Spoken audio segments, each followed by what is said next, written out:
Oi, gente. A gente está entrando aqui já para poder esperar Ronilson. Ronilson já está vindo aí para que a gente possa falar sobre as relações entre religiosidade e especialmente em tempos de corona, né?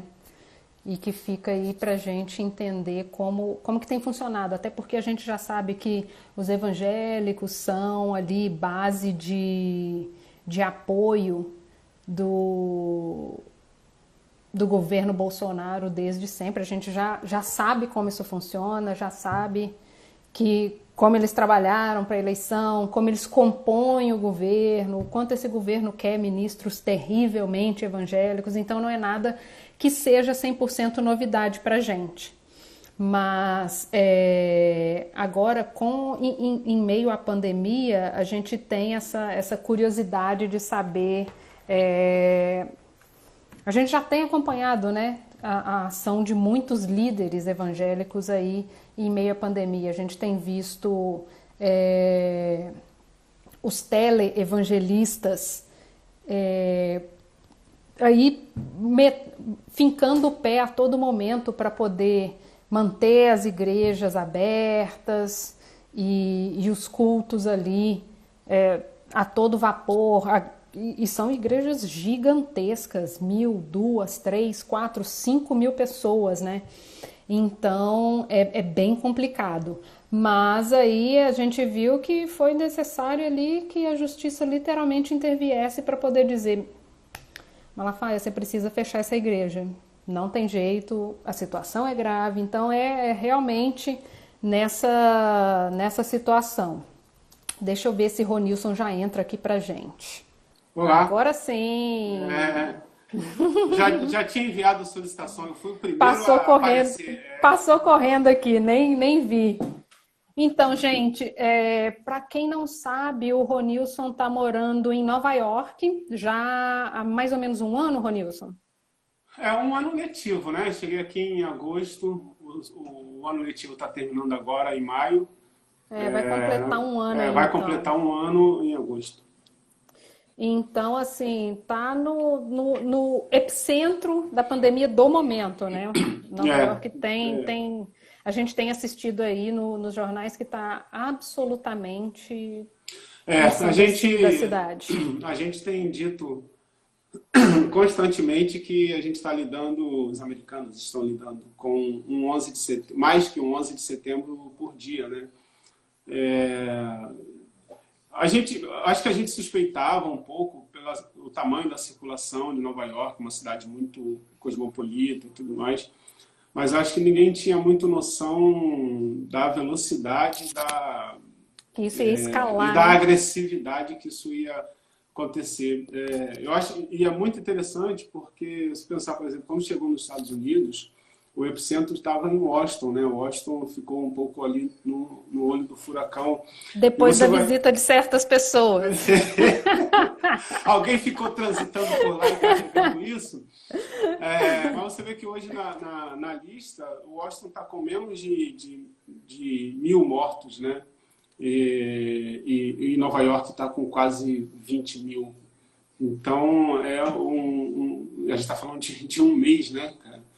Então, é uma diferença muito, muito, muito absurda e muito, muito agressivo, né, cotidianamente, como tudo está acontecendo. E a gente também ficou muito surpreso, a gente também foi muito surpreendido, né? À medida que a nossa ficha foi caindo, porque eu acho que de todo mundo a ficha foi caindo aos poucos, até a gente ver o tamanho e a seriedade, acho que ninguém imaginava ver Nova York parar, era uma coisa meio impensável, né? Uma cidade que nunca dorme, né? E aí, Exatamente, quando exatamente. você vê aquelas imagens assim das ruas completamente vazias, é uma coisa Completamente. assim, parece filme. E um cotidiano que muda de uma maneira muito estranha, né? A gente, evidentemente, muito quarentenado, quase não sai de casa. Então, eu saio, né, em ocasiões muito específicas. Ontem, por exemplo, inevitavelmente, a gente tinha que levar a Olivia no pediatra, que ela completou um mesinho de vida, então tinha que fazer essa consulta de um mês. E a gente vê uma outra rotina, né, de cidade, as ruas muito vazias, mas ao mesmo tempo as pessoas também precisam sair para as coisas essenciais. e você vê filas enormes para entrar no supermercado, por exemplo, que só pode entrar de 5 em 5 pessoas, na farmácia, que só pode entrar de 5 em 5 pessoas. Então, é um drama mesmo da cidade. Né? Antes de você entrar aqui, eu estava até comentando assim que essa coisa do apoio irrestrito de evangélicos a Bolsonaro não é uma novidade, né? Porque eles fizeram campanhas, claro. Houve a pregação dentro de igrejas, algo inclusive que é proibido por lei, ninguém se importou. E eles foram ganhando espaço e aí a gente vê agora o papel desses evangélicos diante de uma pandemia. Né? Eu queria que você falasse um pouco para a gente, especialmente como que tem sido aí nos Estados Unidos, porque assim, a gente vem importando tudo que é feito nos Estados Unidos. Então, o apoio dos evangélicos... Mas pode botar no presente, a gente importa, né? Sim, a gente vem assim importando mesmo. Isso assim atemporalmente, não é uma situação de agora. Mas a gente vê, por exemplo, o apoio que os teleevangelistas especialmente deram para Trump. A gente assistiu a mesma coisa acontecendo aqui. O negacionismo de pastores evangélicos nos Estados Unidos, a gente assistiu exatamente como aqui. Há menos de 2 semanas a gente viu que um pastor de Nova Orleans morreu depois de ir pregar na rua, no meio de uma manifestação, e depois de negar que tipo, não vai acontecer nada porque eu sou muito abençoado. E tipo, o cara morreu. Então, assim, tem essas situações que são todas lá e cá, não interessa, né? É muito igual. Especialmente quando se trata em crer que é especial demais e que esse vírus não vai me pegar, ou crer que a ciência não sabe as coisas da ciência, né? Então, eu queria que você falasse assim, o que você vê de paralelos, especialmente porque você está vivendo aí no olho do furacão. A primeira coisa que eu percebo, que tem me chamado muito a atenção, é a atualização quase que permanente de uma espécie de simetria do mal, né? Entre o que acontece aqui, né, em torno do governo Trump e dos seus apoiadores, e o que acontece no Brasil. É interessante que parece que eles têm uma agenda comum, sabe? Parece que alguém organiza isso como se fosse um roteiro. Eu fiquei muito surpreso na semana passada, achei muito interessante quando, praticamente no mesmo dia em que houve as manifestações no Brasil, né, contra os governadores que estão mantendo a quarentena e pedindo a reabertura da economia, as pessoas irem trabalhar, etc. Um grupo extremamente pequeno, reduzido, mas muito barulhento, muito agressivo. E quase que no mesmo dia você teve várias manifestações com o mesmo perfil aqui nos Estados Unidos, fortes apoiadores do governo Trump. E o Trump age exatamente como o Bolsonaro tem agido, né? Ele faz um trabalho nos bastidores de instigar uma parte da população contra os governadores com relação à reabertura e às restrições e ao fim da quarentena. Então, você teve manifestações em vários estados, sempre com o mesmo perfil, aquele mesmo perfil classe mediana americano, né, branco, muito ligados a essa ideia da supremacia branca, do nacionalismo cristão, aqui nos Estados Unidos. Cristãos, a grande maioria deles, pressionando os governadores pelo fim da quarentena. Então, é uma similaridade extremamente absurda. Não diferentemente, as grandes igrejas, muitas igrejas pentecostais, mas talvez bem menos que no Brasil, certamente, e os televangelistas vinculados ao governo Trump, mantém fortemente a sua pregação contra a quarentena. Agora, por outro lado, eu acho que, como no Brasil também, né, eu acho que talvez o que seja diferente seja as vozes que essas pessoas têm. Isso é uma coisa interessante. A capacidade de alcance que essa diferença, que esse enfrentamento tem. Porque se você tem aqui uma base de apoio, né, tanto dos grandes líderes evangélicos conservadores, reacionários, ao governo Trump, contra dizendo os maiores absurdos contra o que se tem dito cientificamente com relação ao coronavírus, contra a quarentena, você tem um forte movimento também de evangélicos progressistas, tem um forte movimento de um número significativo de Black Church, das igrejas negras, sobretudo, assumindo um papel muito importante de protagonismo com relação aos cuidados da comunidade negra, dos mais pobres, dos latinos aqui nos Estados Unidos. E de alguma maneira, essa voz ela consegue reverberar. Você tem um debate que ele está um pouco dividido assim, mediaticamente. Né? Você consegue, se você coloca a Faith and COVID-19 no Google, você vai encontrar a expressão de diversos líderes e iniciativas. E no Brasil, a coisa ainda, sobretudo no meio midiático, a coisa ainda roda muito em torno das lideranças que estão apoiando irrestritamente, que a gente já sabe que apoiam irrestritamente Bolsonaro e todas as suas decisões lunáticas. Eu acho que é emblemático aquela live de Páscoa que o Bolsonaro fez com 40 líderes, né, que o apoia irrestritamente, que tem detonado sistematicamente a quarentena e todas as iniciativas de isolamento social e restrições de circulação e etc. E, ao mesmo tempo, a menos que seja nas suas redes, nas nossas redes pessoais, nas mídias, né, alternativas, com algumas exceções e tal, e a gente vê muito pouco o trabalho incansável, né, de lideranças e comunidades inteiras, né, das periferias do Brasil, do Rio de Janeiro, de São Paulo, que estão completamente empenhadas em orientar os seus membros, né, e membros das suas comunidades.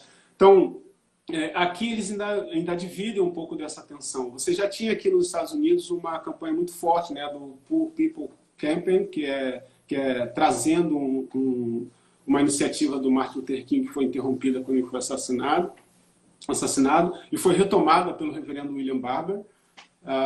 E é uma campanha que percorrer os Estados Unidos inteiro, falando, denunciando o militarismo, denunciando a xenofobia, em apoio aos imigrantes, aos mais pobres, denunciando a desigualdade, a extrema desigualdade nos Estados Unidos, principalmente na questão no sistema de saúde.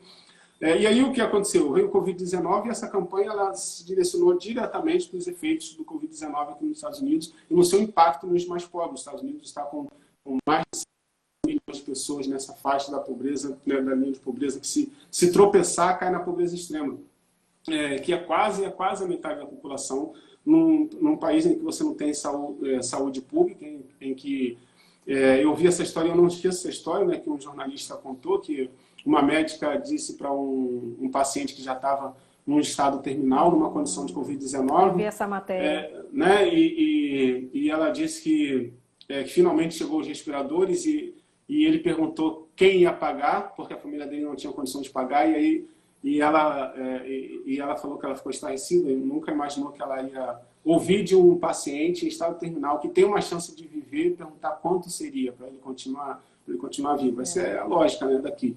Então, essa campanha se voltou para a questão do Covid-19 e você tem iniciativas diversas, de igrejas diversas, líderes que têm feito sistematicamente conferências, encontros online para poder falar e orientar tanto o seu rebanho quanto os cristãos de uma maneira geral, com uma leitura bíblica sistemática, de por que esse cuidado é importante, como os Estados Unidos funcionam está chegando no limite, como isso impacta na sua vida, a revelia do que o seu líder diz, o que é que de fato impacta na sua vida praticamente. E eles têm dividido esse espaço. Talvez eu acho que no Brasil essa repercussão também precisa entrar nessa disputa da gente quebrar essa hegemonia de ficar rodando atrás desses caras que estão completamente comprometidos com um projeto que é um projeto de morte, né? Que é um projeto completamente avesso àquilo que a mensagem religiosa, evangélica tem a dizer. A gente, você mencionando aí especialmente esse grupo que é especialmente atingido, né? E eu estava inclusive vendo alguns dados sobre essa questão do quanto assim que isso a disparidade é muito grande, porque a população negra nos Estados Unidos é menos que 20%, e eles são a maioria dos atingidos. Quase todos os estados, é verdade. Então, eles são a maioria dos atingidos. E isso levantava questões assim que estão diretamente ligados à raça, porque são as pessoas que têm empregos mais precários, que não conseguem ficar em casa, que estão diretamente expostos, que não têm acesso a plano de saúde e que estão ali mais próximos da linha da pobreza, ou seja, é o combo da vulnerabilidade, né? E que isso, inclusive isso se espelha no que a gente vê aqui, de casos em que as pessoas que viajaram, voltaram para o Brasil, mantiveram as suas empregadas domésticas trabalhando, e aí elas foram para as periferias, e a coisa e assim foi. A gente viu isso no caso de uma senhora que saía de Miguel Pereira, que é muito longe do Leblon. Cara, são 3 horas para você chegar no Leblon. E a patroa manteve ela trabalhando, sabendo que a mulher tinha voltado da Itália, ela sabia da possibilidade, tanto que ela estava esperando o resultado do teste. Nossa. E manteve uma senhora, a pessoa tinha mais de 60 anos, se eu não me engano, ela tinha diabetes, e é isso. E ela morreu, essa senhora que era empregada doméstica, ela morreu. E ela voltou para a cidade dela e depois no hospital onde ela foi atendida surgiram mais 8 ou 9 casos, ou seja, né, é o que a gente tem visto. E hoje, inclusive, saiu o resultado de uma pesquisa mostrando, inclusive, as pessoas que têm mantido o pagamento das suas empregadas domésticas, né, e 45% de classe A e B dispensaram as domésticas sem pagamento. Se eu tenho uma pessoa que, vamos lá, faz uma faxina aqui em casa uma vez por semana e eu reduzi o meu pagamento e aí não consegui pagar uma coisa, mas classe A e B não existe nenhuma possibilidade disso acontecer, né? Então a gente vê que é o descaso, é cada um por si. É cada um por si agora, olho por olho, dente por dente, e aí a gente volta nessa questão. E muitas dessas pessoas que têm pedido o fim da quarentena, porque as pessoas precisam voltar a trabalhar, precisam voltar a produzir e que não sei o quê, são pessoas que têm a vida extremamente confortável, né? E que já estão seguras, inclusive, em casa, já estão seguras, o dinheiro não vai acabar em 2 meses. Exatamente. Né? E se acaba, eles têm acesso a muito mais rápido do que os mais pobres. Mas eu acho que esse combo, né, você falou do combo, eu acho que a pandemia só expõe de maneira quase que simultânea isso que é um cotidiano, né? Por isso que sempre que tem a possibilidade eu insisto na necessidade e o quanto que é importante para o Brasil incluir levar a sério o debate com um recorte racial, porque a gente o legado que a gente tem do nosso período escravocrata, colonial, é muito forte na desigualdade brasileira. E isso é extremamente potencializado numa situação como essa. Essa própria relação, né, muitas dessas domésticas, aquelas domésticas estão enquadradas naquele conceito da pessoa da família, entendeu? A pessoa da família, mas agora, num caso de Covid-19, aí cada um cuida da sua família, e ela já não faz mais parte da família. E aí ela não tem como cuidar da sua família, mas aí não posso fazer nada porque eu cuido da minha família e você cuida da sua família. Essa relação que é muito atravessada por essa herança, por esse legado, é uma das consequências do fato da gente não levar esse tipo de discussão a sério, porque a gente é absolutamente marcado por isso. Então, a gente tem uma parcela da população que é completamente destituída no sentido de direitos do acesso à saúde, que mora em lugares precários, né, ou lugares precarizados. Acho que isso é importante essa distinção. Os lugares não são só precários, os lugares são precarizados. Quer dizer, eles são precarizados porque o Estado sabe aonde ele precisa intervir, aonde ele não intervindo não faz tanta diferença. Então, moram em lugares precarizados, como matriz de saneamento básico em PH São Gonçalo, por exemplo, que é a minha cidade. São Gonçalo, muito, bem mais da metade dos domicílios sem saneamento básico, coleta de lixo precária. E aí ainda tem uma situação de você ficar em quarentena numa condição precária. Porque uma coisa é você ficar em quarentena na Gávea, você ficar em quarentena no Leblon, só para pegar casos extremos, mas outra coisa é você ficar em quarentena num ambiente que é absolutamente precário. Ele já era precarizado por outras fragilidades, né, que é potencializado com tudo isso. Então, nós somos absolutamente rachados por isso. Aqui nos Estados Unidos, essa pesquisa teve uma repercussão muito grande, porque eu acho que ninguém imaginou que a diferença fosse ser tão grande assim, né? Você tem no imaginário, né? A gente, na dúvida, coloca aí que morrem mais pretos e pobres porque você não vai errar. Você pode errar a quantidade, mas na dúvida, a diferença você acerta. Mas eu acho que ninguém imaginava que as diferenças fossem tão absurdas, né? Muito mais da metade. Você pegar uma cidade em que 20% da população é negra e a quantidade de mortes por Covid-19 seria 70, 68. Então, em muitos estados. Então, essa repercussão toda também foi porque era uma coisa assim, né? A gente está procurando aqui aonde dizer alguma coisa e não tem o que dizer. Tem alguma coisa que marca. Esses números dizem alguma coisa que é muito profunda, né? E muito estarrecedor. E no Brasil é absolutamente a mesma coisa. A única diferença é que a gente não vai fazer essa pesquisa, porque o Brasil não leva a sério esse recorte racial, e se faz, ele fica uma notícia completamente marginalizada, né? Aqui você tem, de alguma forma, se foi tão estarrecedor que você tem uma ampla cobertura. No Brasil, provavelmente não vai ter. Você problematiza isso o tempo todo por causa da maneira como a nossa segregação e o nosso racismo funcionam. Então, sempre alguém vai falar dos brancos pobres que morreram, sempre alguém vai falar um favelado loiro de olhos azuis que morreu de Covid-19. Então, esse debate não vai acontecer.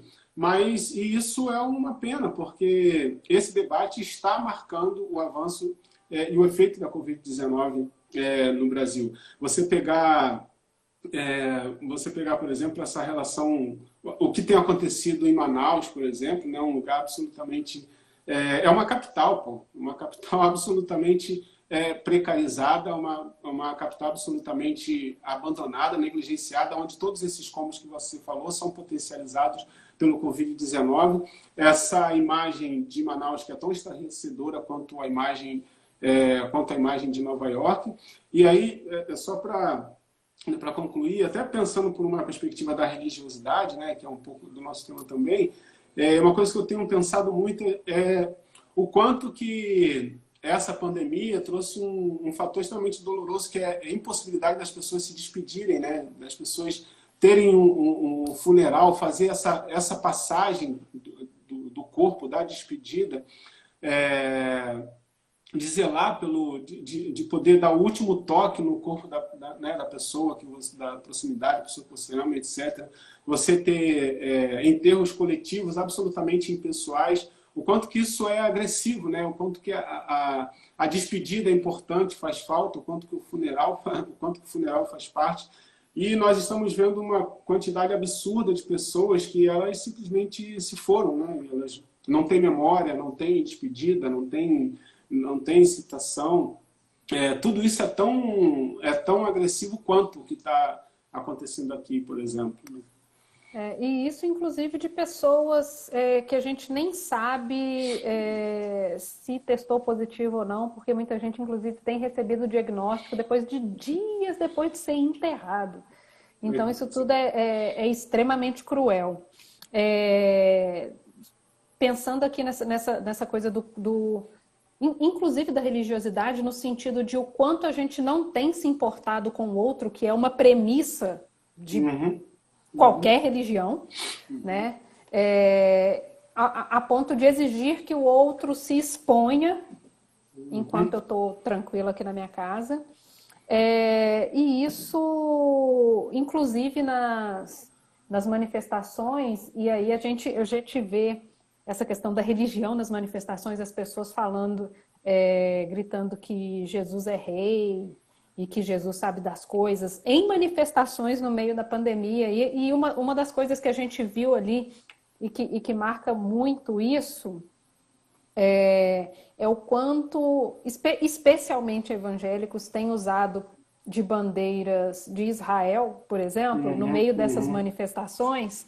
E especialmente essa manifestação do fim de semana, que foi uma manifestação que pedia volta de ditadura no meio de uma pandemia, a ponto de... Quem que foi que precisou se manifestar? Foi o pessoal do Instituto Brasil-Israel. Precisou publicar uma nota dizendo, gente, olha... Não, a gente teve, por exemplo, o Vladimir Herzog era um judeu que foi morto ali por causa da ditadura e que, inclusive, teve a questão dos seus ritos de passagem não respeitados inicialmente, porque ele foi classificado como suicida e tem toda uma questão religiosa em relação a isso. Então, assim, eles precisaram dizer, a gente não tem nada com isso, ok? Cada um no seu quadrado, isso não tem nada a ver com a gente. E muita gente, inclusive, perguntou, meu Deus, por que essas pessoas têm essa fixação com Israel, a ponto de uma pessoa que não se declara evangélica usar kippá, se batizar no Rio Jordão? Tipo assim, qual é esse apelo religioso que muita gente não entende? Acho que vale a pena a gente dar essa explicação aqui. Uma coisa, acho que pelo menos 3 pontos básicos. Eu acho que um ponto básico, inclusive que tem muito a ver com as manifestações, essa manifestação recente, eu acho que tem uma linguagem, até esse recurso da ditadura, das 5 e etc., né, da ordem, que é uma linguagem muito militarizada, né? E você tem um apelo, né, de uma parte dos evangélicos a uma linguagem muito militarizada na perspectiva evangélica também. E aí, Israel é um pouco emblemático dessa imagem mítica, né, de Deus como general desse povo, do povo israelita, nas suas batalhas, na sua travessia pelo deserto, nas muitas investidas dos povos adversários e que Deus sempre dava vitória. Tem essa imagem mítica absolutamente deturpada, né, de muitas das histórias das narrativas bíblicas. Então, Israel, para uma parte dessa galera, simboliza um pouco esse povo escolhido, esse povo especial, escolhido em todos os aspectos, escolhido inclusive com relação a uma pandemia, né? Você encara a pandemia, o Covid-19, como algo que é o mal, que é um adversário, que é mais um adversário que tenta ameaçar o povo de Deus, e Deus que, nesse caso, Deus que sempre foi fiel a Israel, né, a esse povo específico, vai ser fiel a esse povo com a mesma intensidade. Então, a bandeira de Israel é quase uma mensagem no sentido de força, né? Não importa onde você esteja, em que país em que você esteja, você está sempre associado com o Deus de Israel, né? E Deus nessa imagem de Deus que é o general desse exército israelita. O segundo ponto é a própria maneira como muitos evangélicos, ou muitas igrejas evangélicas, dentro da linguagem evangélica, trata Israel como um povo especial, né? Não só na perspectiva do povo escolhido, mas como aquele que estiver ao lado de Israel tem uma bênção quase que incondicional. Na dúvida, haja o que houver, faça o que... Irrestrita. Irrestrita. Israel faça o que fizer. Na dúvida, escolhe ficar do lado de Israel porque Deus sabe o que faz. Uma construção absolutamente equivocada que associa a identidade daquele povo, daquela história, que não são só israelitas do povo de Israel, até porque isso não existe, esse país, essa nacionalidade não existe, com a imagem política do país Israel, né? Então, o que Israel, aquele país lá, com todas as suas investidas contra contra o povo palestino, etc., fizer na dúvida, fique do lado de Israel, porque Deus está do lado de Israel. Existe uma associação direta entre esse Israel que está ali e esse povo que Deus constituiu, que é absolutamente diferente, embora mantenha a mesma nomenclatura. Então, as igrejas evangélicas usam isso reiteradamente, sobretudo quanto que isso está presente nas canções, nos hinos. Isso é uma coisa que é muito pouco dita, né? Tem quase que uma pedagogia que não funciona só no pastor que fala lá em cima, no púlpito. Tem uma pedagogia cotidiana que funciona, inclusive a partir das músicas que são cantadas. A gente cresceu, né? A gente cresceu ouvindo isso. Estou considerando aqui que você também já tenha ouvido isso.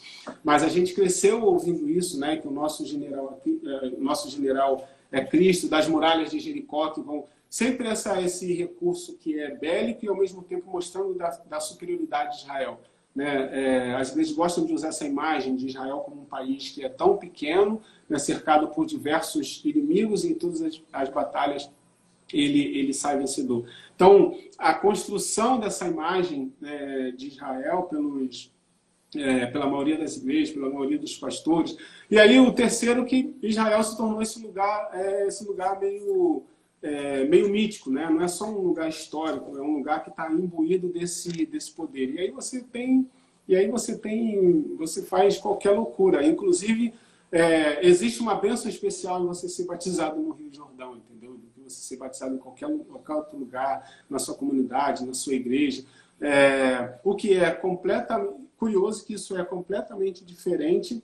Isso é tão idólatra quanto aquilo que Deus e que Jesus está condenando sistematicamente na Bíblia, né? Como você torna lugares, é interessante, o próprio Jesus, né? Jesus, né, fala para a mulher que vai chegar um tempo que vão dizer que a bênção está aqui, está em Israel, está em Samaria, mas que não vai estar nem aqui, nem lá, porque ele procura adoradores em espírito e em verdade. Então, você desfaz esse vínculo, você desmistifica essa relação com lugar, com qualquer lugar, inclusive Israel, e esses líderes fazem exatamente o contrário. Eles mistificam esse lugar, colocam um poder especial nesse lugar, que Jesus já rompeu com isso. Gente, cai a ficha, isso já passou. Né? A grande ficha deveria cair. Jesus já disse que esse lugar não é especial. É outro tipo de relação, é outro tipo de espiritualidade, é outro tipo de religiosidade, de compromisso de religiosidade, e etc. Então, por isso, Israel tem todo esse apelo e esse simbolismo. E isso é feito de uma maneira muito do senso comum, né? O cara está com a bandeira dos Estados Unidos, do Brasil e de Israel, ele não faz a mínima ideia dessa conexão. Do que uma coisa tem a ver com a outra, né? O que uma coisa tem a ver com a outra e que não tem absolutamente nada a ver. Ele não faz essa eu acho que fica uma coisa meio torcida. Esses são os países para qual eu torço nessa Copa do mundo aqui. Exatamente. Essa questão de ficar vidrado em religião, a gente volta naquele assunto básico que é o Estado laico, né? Uhum. Não tem nenhum problema você crer que será curado, não tem nenhum problema você acreditar que precisa orar mais e que Deus vai atender e vai salvar sua família. Isso é sua crença, ok. Uhum. Mas quando isso se torna uma política de Estado, né, traz problemas para todo um país.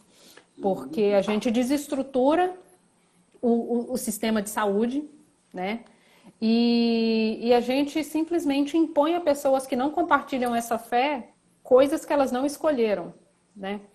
E hoje eu estava até lendo uma entrevista do pastor Ed René, de uma igreja grande ali de São Paulo, e é grande mesmo. Só as lives de culto dele têm reunido entre 5 e 6 mil pessoas por culto online.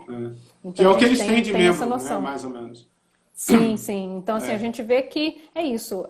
A igreja continua viva E porque ela forte. é viva independente de prédio, né? Uhum.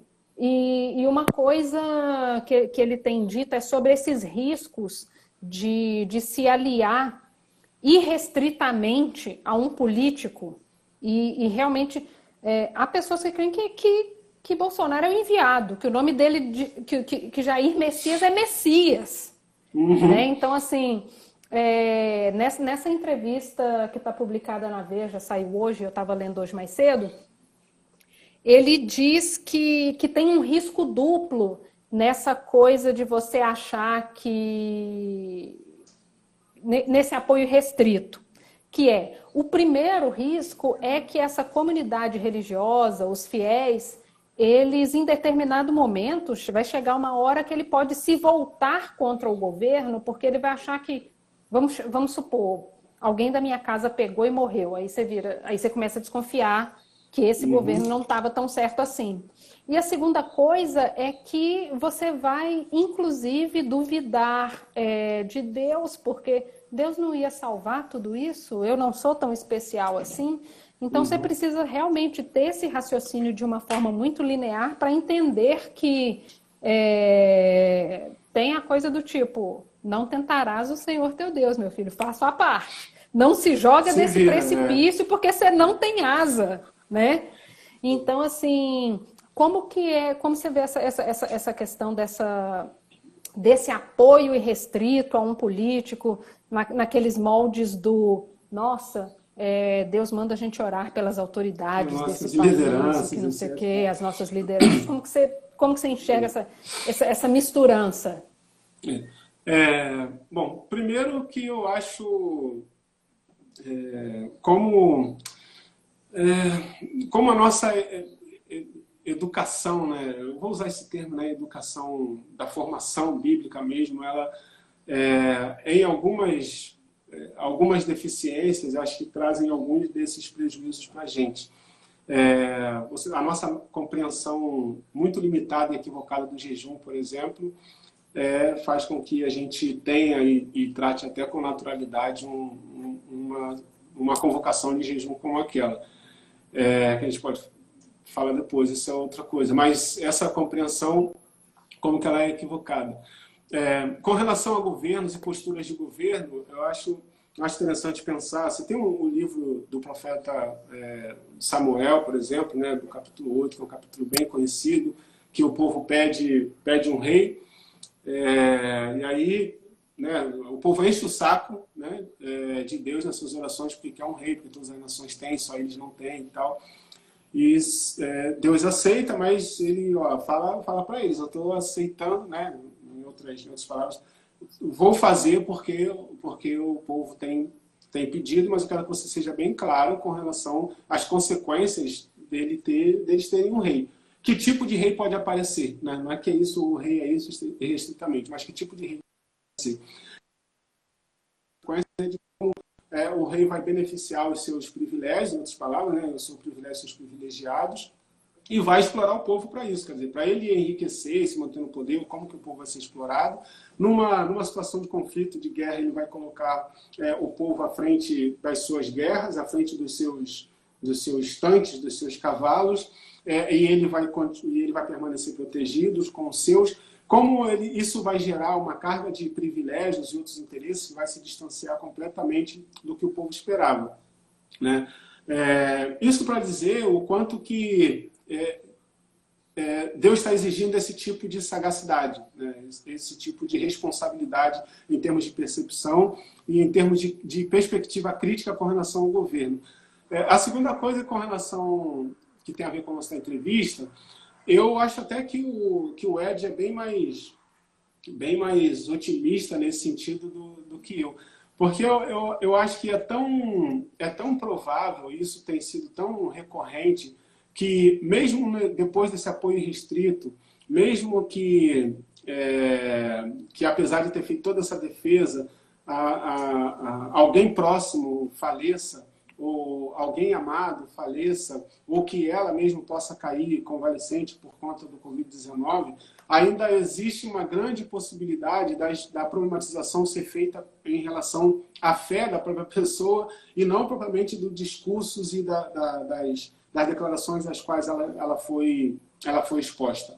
Eu acho que isso ainda é uma grande possibilidade. Se isso fizer, de alguma forma, uma ficha cair no sentido de que eu fui enganado, direcionado de uma maneira equivocada, isso, eu acho que isso já seria bem interessante. Mas eu acredito que pela própria formação que infelizmente, em grande parte, a gente tem construído, que esses caras construíram, o último recurso que pode ser usado para qualquer coisa é que, se não der certo da maneira como eles estão propagandeando, tem mais a ver com a sua fé e com a sua relação com Deus do que propriamente com o que eles disseram.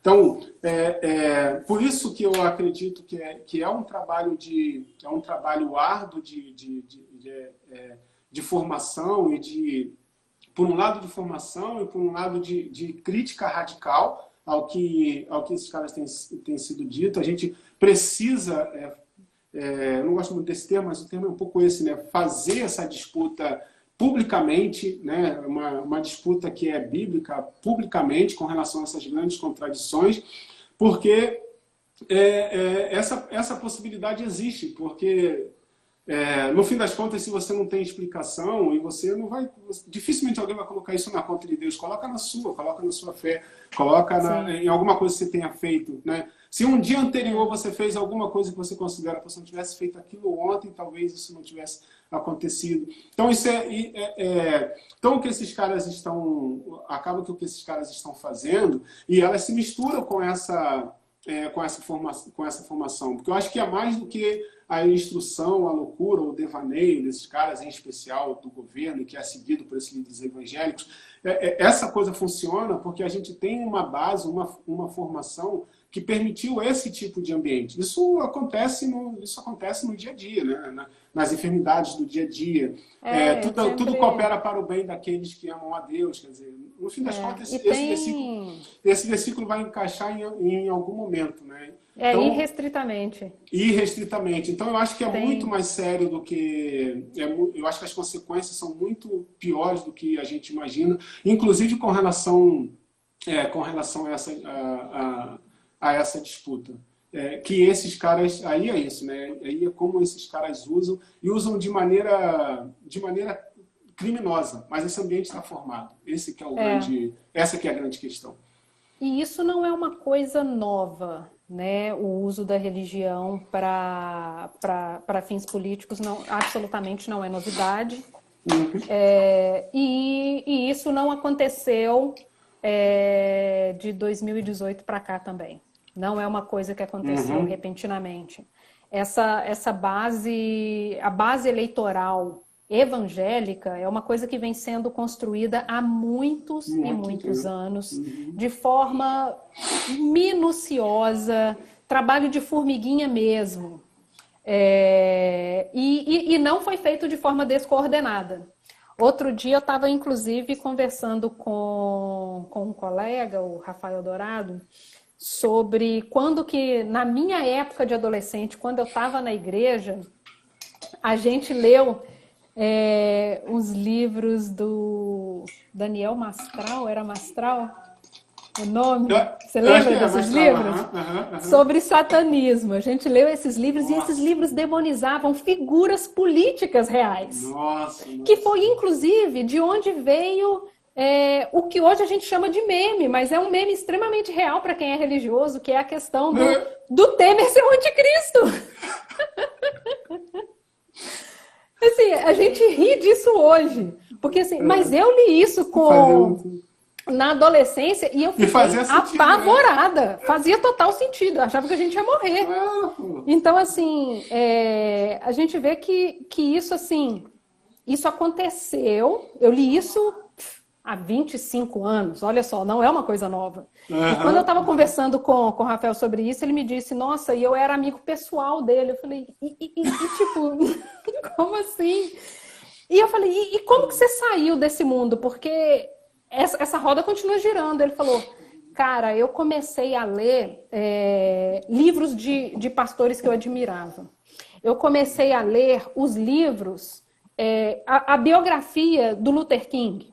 Eu queria saber como que as coisas funcionavam para ele, que espécie de homem era esse, assim, qual que era, como que ele era tão especial, como que ele se tornou um líder. E ele falou que ele leu sobre Luther King, ele leu sobre Malcolm X, e ele foi procurando as coisas sobre como que essas pessoas conseguiam mobilizar e mudar a realidade de suas comunidades. Ou seja, aí ele falou que depois que ele foi lendo mais sobre isso, ele falou, tem alguma coisa errada aqui.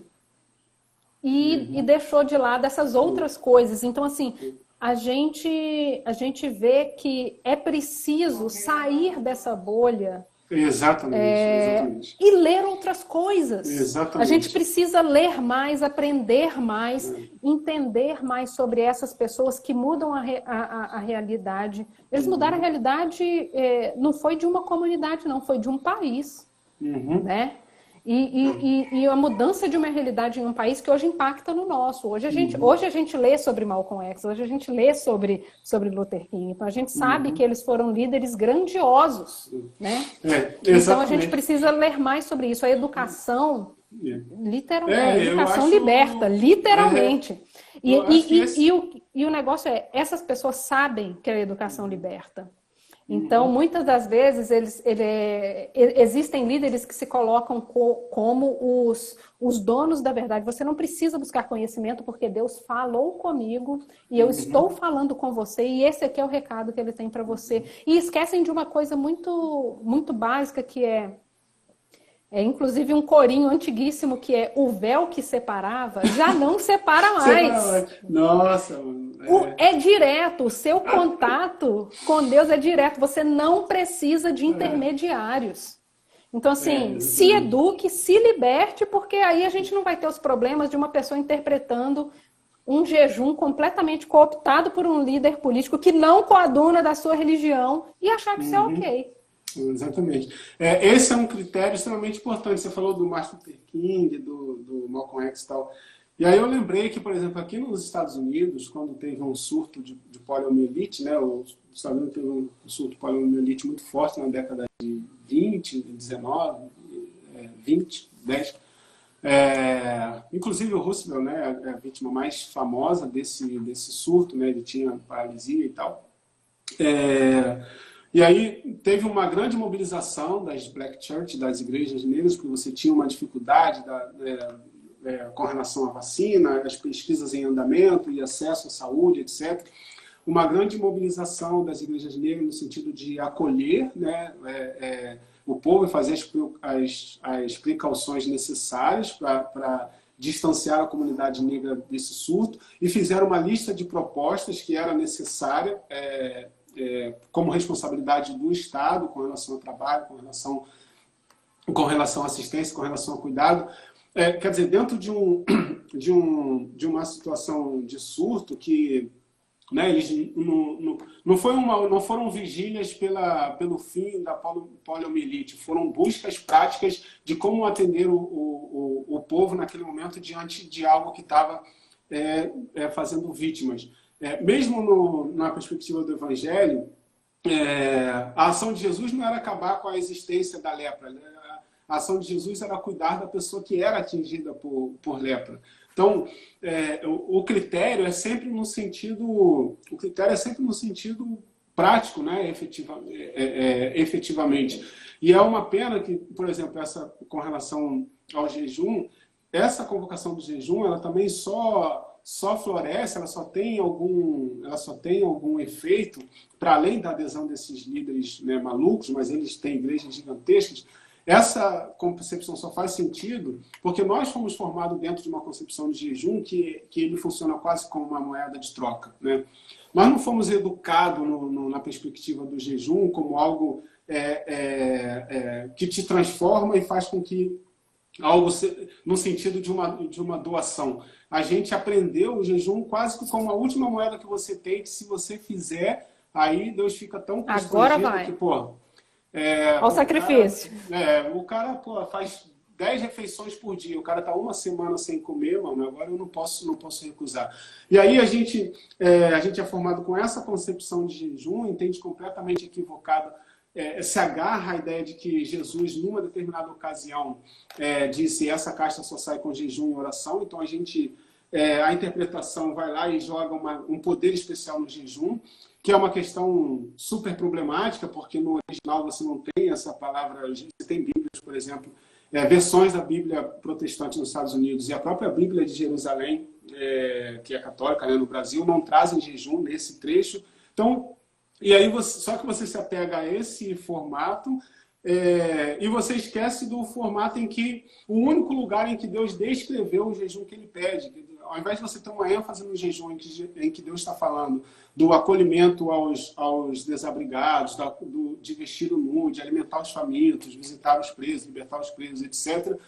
Esse jejum que está associado com uma perspectiva de doação, né, de renúncia, por isso também tem a ver com a questão do alimento, não é só para você ficar sem comer, porque é alguma relação de renúncia própria, etc., que envolve o alimento também. E a gente foi formado com a ideia de que isso é uma moeda de valor. Quando a coisa estiver ruim e não estiver dando certo, o jejum é seu cartão de crédito. Vai lá e usa que a coisa vai acontecer. Então, e isso é a formação mesmo. Essa ideia, isso funciona, faz sentido, porque nós temos essa formação. Agora, e aí, para fechar, né, dentro do que você colocou, por isso que é preciso ouvir outras pessoas, ler outras pessoas. Então, por um lado, a gente precisa ouvir outras pessoas, né? Eu acho que o universo evangélico tem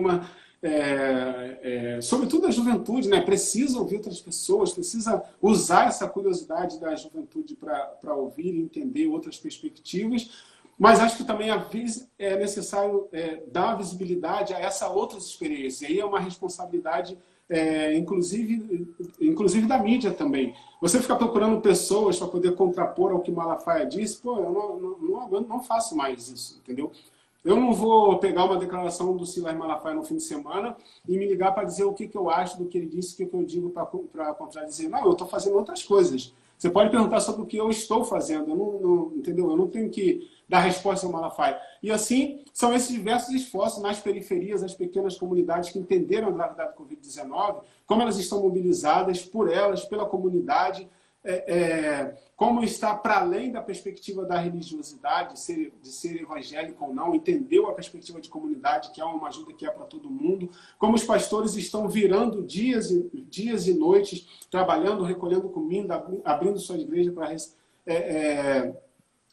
para receber doações e acolher pessoas, tratar pessoas, como tem pastor que está fazendo esse trabalho cuidadoso de ligar para as pessoas, saber como que elas estão lidando com isso. Então, isso está acontecendo. E talvez a exposição disso que está acontecendo é um passo importante nesse embate de que nós não estamos. Existe um universo de base que está muito, muito distante das discussões, das elucubrações e da histeria desses grandes líderes que estão apegados a Bolsonaro. As pessoas estão cuidando das suas vidas, cuidando dos seus da melhor maneira possível. Uma grande maioria de líderes e membros entendeu a gravidade da situação e, independente da sua perspectiva bíblica, da sua interpretação, do seu nível teológico, ela entendeu que o cuidado é importante e isso já basta, porque para isso você tem... Porque os referenciais de Jesus é esse, né? É o cuidado que basta, e as pessoas estão se orientando por isso. Então, a gente precisa quebrar essa raiz, né, de hegemonia desses caras que têm ajudado a destruir o país e ajudado a destruir a perspectiva, o universo evangélico, né, de respeitando tantas pessoas com trabalhos sérios.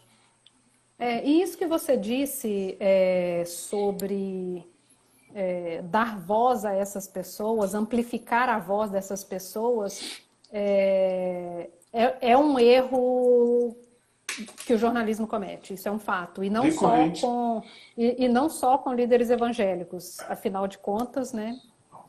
Estamos, inclusive, falando sobre esse assunto agora, porque Demos muito palco para quem não deveria. E aquele negócio é uma frase ridícula, mas é aquilo do tipo batendo no bolo que você faz ele crescer, né? Aham. Então, assim, e especialmente sobre essa questão do jornalismo declaratório, isso é um absurdo. Isso é um absurdo, especialmente no momento em que as pessoas não leem matérias, elas leem manchetes. Aham. Então, quando você diz, quando você coloca, fulano diz que vitamina D mata o vírus. Tipo, Pronto. tá dito. A matéria Tá ali, quem é que vai entrar e vai entrar nessa matéria e dizer, para ler o primeiro parágrafo que diz, fulano diz que a vitamina D mata o vírus, mas não há nenhuma evidência científica disso. Ninguém vai ler isso. As pessoas vão se guiar pela manchete. Então, assim, é muito grave e é muito grande a fatia de culpa da imprensa nesse segmento, né? Porque é isso, Malafaia cresceu desse jeito, a gente tem outros líderes aí completamente de gosto duvidoso, também crescendo. A gente continua vendo assim esses malucos de manifestação ganhando foto na capa, ganhando... E, tipo, isso é exatamente o que essas pessoas querem. E eles fazem disso, né, um negócio mesmo. Um palanque. Eu acho super interessante. O Malafaia avisa de manhã que ele vai fazer um vídeo bombástico à tarde para falar sobre... Entendeu? Vou acabar com a Globo, com a Globo hoje. Vou falar que... Por que eu vou manter a minha igreja aberta? Não percam, assistam o vídeo mais tarde. Olha, isso é programa, isso é... O Marco Feliciano não faz outra coisa da vida, né, gente? É o dia inteiro tweetando. Não faz sentido, entendeu? E tipo, tá aumentando. Só muito recentemente você vê algumas manchetes dizendo que, por exemplo, quando Bolsonaro disse que as eleições foram fraudadas, e aí eu ainda vi algumas manchetes do tipo... Bolsonaro, sem provas, Bolsonaro diz que... Ou seja, você precisa dizer, porque é isso mesmo, gente. Ele só blefou. Até hoje só jogou, não temos nenhuma prova, inclusive, e nem teremos, né? Então, assim, a gente não pode simplesmente fazer outdoor com essas palavras mentirosas, né? Não pode, eles ganharam esse espaço nesse vácuo mesmo. Ganharam e querem manter esse espaço por conta disso. Né? Sim, e assim, foi com isso aí que eles ganharam visibilidade, elegeram pessoas, né? Você vê aí primo, irmão, cunhado, desses grandes pastores, tudo na mamata. Tranquilamente. Inclusive, alguns mamateiros fazendo tratamento de dente com dinheiro público. Nossa. Mas aqui, caminhando para o final, aqui já, eu queria que você dissesse, assim, a gente tratou um monte de problemas sobre como que esse apoio irrestrito a políticos pode ser danoso para a própria igreja, no sentido de desgastar a imagem da igreja, porque, como você disse, tem um monte de gente boa fazendo muita coisa bacana.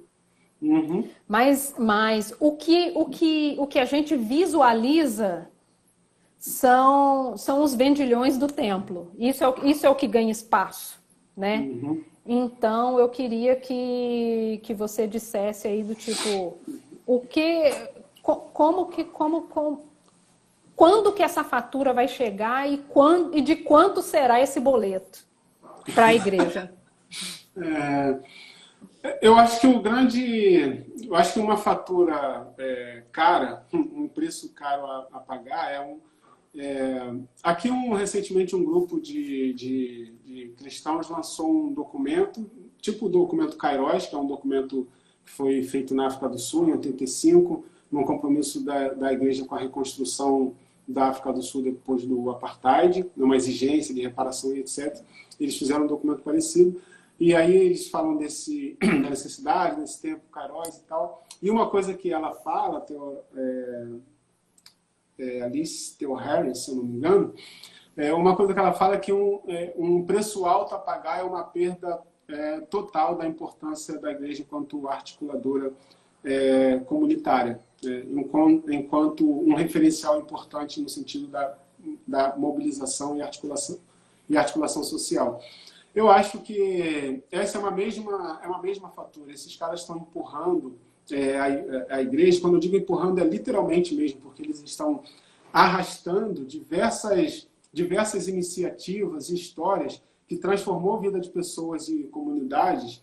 Eles estão arrastando isso para o lixo, para uma perda completa de credibilidade, de importância, né? E isso será muito ruim, porque a igreja tem uma presença e um papel tão importante, inclusive, né, nas próprias comunidades. A gente já tem um recorte de classe que já é tão doloroso, né, que já recai sobre os pentecostais a culpa da eleição do Bolsonaro, recai sobre os pentecostais a eleição de políticos conservadores, por eles serem pobres, facilmente manipuláveis, etc. Quando, na verdade, a gente tem comunidades absolutamente precarizadas, deixadas de lado, e onde muitas igrejas foram determinantes para a transformação desses lugares, para o cuidado desses lugares, com todas as suas dificuldades, né? A gente tem outras questões que a gente pode colocar, outras abordagens, outros temas, mas socialmente falando, né, no sentido do cuidado do lugar, no cuidado das pessoas, de ser um refúgio para as pessoas, etc., a gente tem esses lugares, e esses caras estão empurrando a igreja para um lugar absolutamente sem descrédito e sem importância. Isso é muito ruim, porque a igreja não ter crédito nem importância para eles não faz absolutamente nenhuma diferença, né? Porque o que para eles é um objetivo já está alcançado, que é dinheiro e poder e influência. Isso eles já conquistaram. Mas na base, na margem, essa perda de descrédito, essa perda de referencial, ela é muito dolorosa. Então, o que eu acho que é bem ruim diante desse contexto, diante de coisas ditas que são tão destruidoras da credibilidade do lugar, da importância da igreja, né, da religiosidade de maneira geral, mas aqui eles falando da igreja, que esses caras estão arrastando a igreja para um lugar de desimportância, quando na verdade ela é tão importante no contexto social de tantas pessoas. Isso que você disse me lembrou quando eu conversei, aí eu nem sei se ela foi sua professora já, né, a reverenda Kelly, não sei se você está tendo aula aí com ela, mas ela falou sobre... Não, porque eu quero usufruir tanto das aulas dela que eu deixei para o próximo ano letivo para o final. Voando. Eu tava pensando numa coisa que eu conversei com ela, inclusive essa entrevista está disponível no site do Intercept, e eu estava perguntando para ela exatamente sobre essa coisa do papel, qual o papel da igreja, especialmente no momento em que ela tem sido usada politicamente, assim, muito, muito, muito. E uma coisa que ela disse e que me chamou a atenção foi que a igreja, ela se tornou uma instituição social que, por acaso, é religiosa. Ou seja, eu lembro dessa resposta dela na entrevista. O cerne da questão, ele ficou para trás. Ele ficou para trás. E muito do que se faz dentro de igrejas, dependendo da igreja, a meta é essa, do tipo, ok, eu vou até falar sobre Jesus um pouquinho aqui, mas a meta é outra. E como meta outra, você pode dizer o financiamento da casa do pastor até a eleição de alguém. Porque quando a gente vê, especialmente esses pastores riquíssimos, gente, eles estão entre assim, tipo, as pessoas mais ricas do país. Não é um rico assim do tipo, eu moro num apartamento bom, não. Não, bem eu sucedido. Num castelo. Né? É essa a diferença. Então, assim, você vê esse esvaziamento da igreja a ponto do tipo, de brigar para manter uma igreja aberta como se ela fosse só um prédio. E ela não é só um prédio, né? Então, isso que você disse sobre essa fatura chegar e esse esvaziamento total da função social da igreja vai ser Só um dos maiores danos de fato, né? só um adendo, eu já acho que a gente já vai pagar muito caro pelo uma ode à ignorância e à apatia que muitas dessas igrejas voltadas para a juventude já fazem. A gente está construindo uma geração absolutamente apática, emburrecida, muito emburrecida, sem nenhum compromisso com a perspectiva do Evangelho de Jesus e completamente apolítica no sentido da perspectiva crítica e uma quantidade que cresce cada vez mais. Você abre igrejas cada vez construídas mais com... Gente, então é isso. O final da live caiu. Essa foi a conversa que eu, Cecília Oliveira, tive com Ronilson Pacheco, que é teólogo e escritor. Então, se você está interessado em assistir mais coisas e ouvir mais coisas, segue o Intercept nas redes, que a gente vai estar aqui por um bom tempo ainda. Até lá!